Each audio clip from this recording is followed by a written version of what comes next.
Hello everyone, आपका स्वागत है हमारे इस चैनल पर। आज की वीडियो में मैं आपको सीबीएसई क्लास 12th के मोस्ट इम्पॉर्टेंट क्वेश्चन करा रही हूँ, तो जो कि आपके एग्ज़ाम के पॉइंट ऑफ व्यू से बहुत इंपॉर्टेंट है। मैं आपको चैप्टर वाइज बताऊंगी कि कौन कौन से चैप्टर में से कितने क्वेश्चन इंपॉर्टेंट हैं, तो आपको उसके हिसाब से ही अपनी प्रिपरेशन करके जानी है, क्योंकि क्वेश्चन बहुत इंपॉर्टेंट है और मैंने बहुत ढूंढ कर इनको पता लगाया है हर एक चैप्टर में से कि क्या क्या आपके क्वेश्चन आपका एग्ज़ाम में आ सकते हैं। तो आपको एग्ज़ाम के टाइम पर इनको अच्छे से प्रिपेयर करके जाना है। तो स्टार्ट करते हैं हमारे फर्स्ट चैप्टर से। जो हमारा फर्स्ट चैप्टर है वो है इंट्रोडक्शन टू इकोनॉमिक्स। आपको पता होगा इस चैप्टर में से आपका जो फर्स्ट क्वेश्चन है वो आ सकता है, why does an economic problem arise. जो आपकी आर्थिक समस्या है वो क्यों अराइज होती है, क्यों उत्पन्न होती है, ठीक है। सेकंड इसमें से क्वेश्चन आ सकता है, explain the central problems, how to produce and for whom to produce. इसके ऊपर मैंने वीडियो बना रखी है कि आपकी सेंट्रल प्रॉब्लम क्या होती है और कौन कौन सी होती है, ठीक है।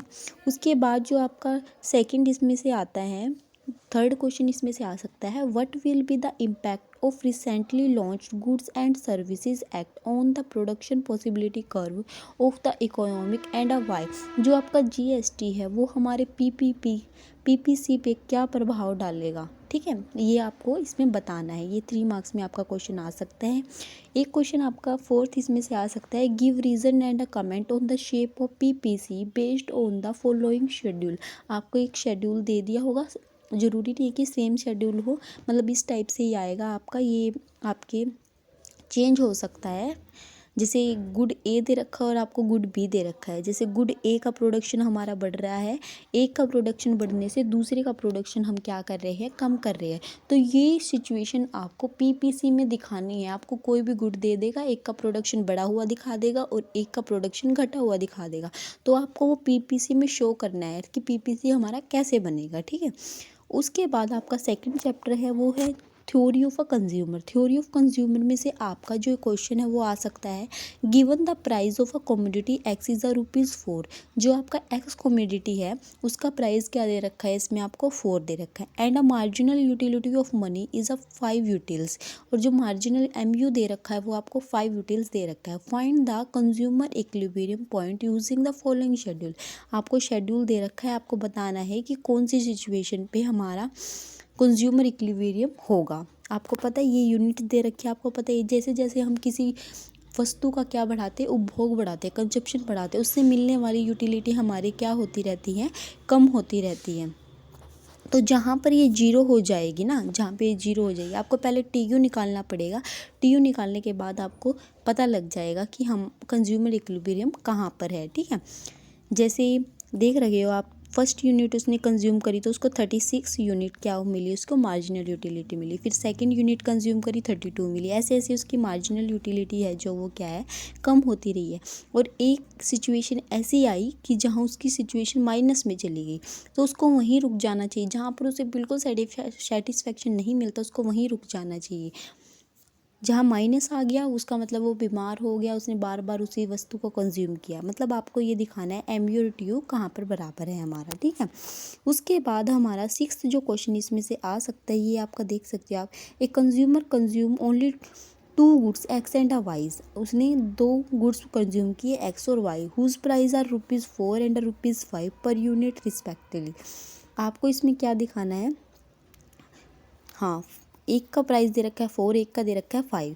If the consumer choose a combination of 2 goods with a marginal utility of x equal to 5 and a y equal to 4, कि उसको जो यूटिलिटी मिल रही है, मार्जिनल यूटिलिटी x से तो कितनी मिल रही है 5 और y से कितनी मिल रही है 4।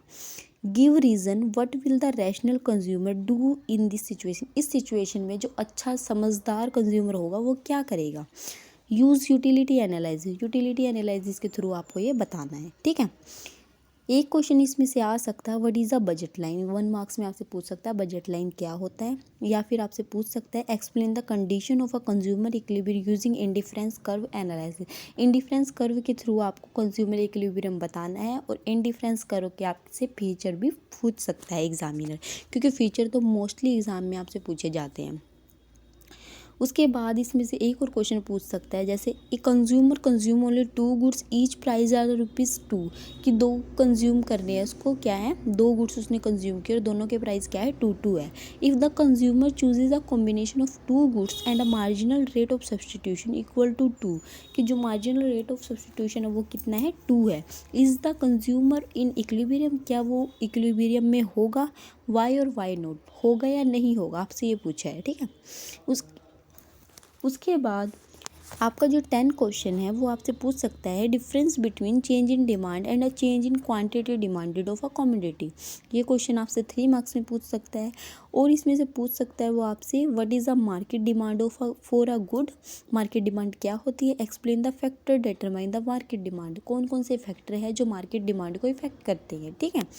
2 तरीके की डिमांड होती है ना, एक इंडिविजुअल डिमांड और एक मार्केट डिमांड, ठीक है, ये आपको एक्सप्लेन करना है। उसके बाद 12th क्वेश्चन आपसे पूछ सकता है good y is a substitute of a goods x, the price of y falls, कि जो वाई का प्राइस है वो क्या हो गया, फॉल हो गया। Explain the chain of effect of this the change in the market of x, अगर वाई का प्राइस फॉल हुआ तो उसका इफेक्ट एक्स पर कैसे पड़ेगा, ये आपको बताना। सब्स्टिट्यूट गुड्स है दोनों, ठीक है, जैसे चाय और कॉफ़ी, ठीक है। उसके बाद आपका जो आता है elasticity of demand, elasticity of demand में से आपसे पूछ सकता है, ये क्वेश्चन है प्रैक्टिकल, आप पढ़ लेना इसको, ये क्वेश्चन आ सकता है। एक 14 क्वेश्चन इसमें से आ सकता है, प्राइस इलास्टिसिटी ऑफ डिमांड, ये भी देख लेना आप। उसके बाद 15 इसमें से आ सकता है, explain a situation when demand for a goods. उसके बाद आपका 15 क्वेश्चन आता है, explain a situation when demand for a good is said to be perfectly inelastic, perfectly inelastic demand हो तो आपका डिमांड कर्व कैसे बनेगा, ये आपको एक्सप्लेन करना है। उसके बाद आप ये क्वेश्चन का स्क्रीनशॉट ले सकते हैं जो प्रैक्टिकल है, बिकॉज इनको सॉल्व करने के लिए तो अलग से बोर्ड और पेपर की ज़रूरत पड़ेगी। अगर आपको इनके आंसर की भी चाहिए तो आप मुझे कमेंट बॉक्स में कमेंट कर सकते हैं। उसके बाद आपको प्रैक्टिकल क्वेश्चन दिया है 6 मार्क्स में, आपसे दे सकते हैं, जैसे वेरिएबल फैक्टर दे सकता है आपको, उसके बीच में से आपसे कुछ भी निकालना दे सकता है, या तो बोल सकता है कि एवरेज प्रॉफिट निकालो, या बोल सकता है मार्जिनल प्रोडक्ट निकालो, या सारे भी, जैसे इसमें दे रखा है बीच बीच में आपको गैप दे रखा है, तो आपको ऐसे क्वेश्चन भी जरूर मिलेगा 6 मार्क्स में। उसके बाद 19 जो आपका क्वेश्चन है वो आपका आ सकता है, what are the different phases of a law variable proportion in a total product, give a reason behind each phase, use diagram. Law of variable proportion का क्वेश्चन बहुत बार एग्जाम में आता है और लॉन्ग क्वेश्चन ही आता है, ये आपका 6 मार्क्स में आता है। इसके लिए मैंने सेपरेट वीडियो बना रखी है, वो आप मेरे चैनल पर जाकर देख सकते हैं। मैंने एक्सप्लेन करा है कि लॉ ऑफ वेरिएबल प्रोपोर्शन क्या होती है, इसकी क्या क्या स्टेजेस होती है, विद डायग्राम, और उसकी एक्सप्लेनेशन भी मैंने पूरी की है, आप देख सकते हो जाके। उसके बाद आपका क्वेश्चन आता है, define the following, fixed cost क्या होती है, variable cost, explicit cost, implicit cost, ये सारी कॉस्ट आपको बतानी है विद एग्जाम्पल, ठीक है। उसके बाद आपका क्वेश्चन आ सकता है, explain the shape AVC AFC AC, मतलब इनकी शेप बतानी है आपको, शेप बना के बतानी है, ठीक है, कैसी होती है, ये आपको 4 मार्क्स में क्वेश्चन आ सकता है। 23 क्वेश्चन आपका आ सकता है, explain the relationship that exist between average variable cost का और मार्जिनल कॉस्ट का क्या क्या रिलेशन होता है, और मार्जिनल कॉस्ट का और टोटल कॉस्ट का क्या होता है। उसके बाद फिर से आपका एक प्रैक्टिकल सा आया हुआ है, ये ऐसे ही पूछ सकता है आपको, एवरेज वेरिएबल कॉस्ट निकालना आ सकता है, मार्जिनल कॉस्ट, एवरेज फिक्स्ड को, ही सारी कॉस्ट आपसे बीच बीच में से गैप करके ऐसा क्वेश्चन जरूर आता है। ये आपके 2 क्वेश्चन आएंगे ऐसे गैप करके, एक ये है, एक मैंने आपको ऊपर बताया है। उसके बाद 25 क्वेश्चन है वो आपका आ सकता है, why is the average revenue always equal to price, जो एवरेज रिवेन्यू वो हमेशा प्राइस के इक्वल क्यों होती है। उसके बाद आपका 4 मार्क्स में क्वेश्चन आ सकता है, explain the relationship that exist between total revenue and marginal revenue, total revenue और मार्जिनल रिवेन्यू में क्या रिलेशन होता है। उसके बाद 27 क्वेश्चन है, explain the implication of a large number of buyer in a perfectly competitive market, perfect competition market की मैंने सेपरेट वीडियो बना रखी है, पहले आप उसको जाके सुनना, उसके फीचर सुनना, और उसके बाद ही एक्सप्लेन हो जाएगा आपसे आसानी से।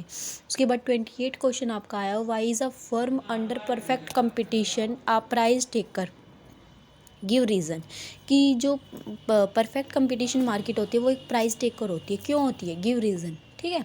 उसके बाद है 29 question, explain the significance of a following feature, there is a no barrier in the entry and exit of a firm under perfect competition. आपको ये पॉइंट एक्सप्लेन करने हैं।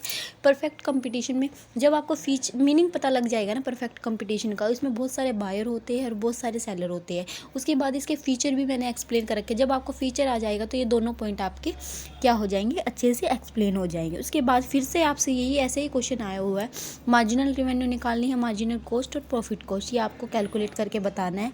उसके बाद आपका एक और ऐसे ही क्वेश्चन आया है, ये भी देख सकते हो आप 6 मार्क्स में ही। उसके बाद जो आपका 32 क्वेश्चन है वो है अ प्रोड्यूसर सप्लाइज, ये आप इनका स्क्रीनशॉट ले लीजिए क्योंकि इनको आपको स्क्रॉल करके देखना है। अगर फिर आपसे ना हो तो आप मुझे वो कमेंट बॉक्स में कमेंट कर सकते हैं। उसके बाद आपका क्वेश्चन आया हुआ है explain the distinction between change in a quantity, जैसे चेंज इन डिमांड और चेंज इन क्वांटिटी डिमांडेड है ना, ऐसे सप्लाई का क्वेश्चन आ सकता है, या तो डिमांड का क्वेश्चन आएगा ऐसा या सप्लाई का क्वेश्चन आएगा। उसके बाद 34 क्वेश्चन है if a given price of a commodity there is a excess demand how will the equilibrium price of a reached, use diagram, ये क्वेश्चन भी आ सकते हैं।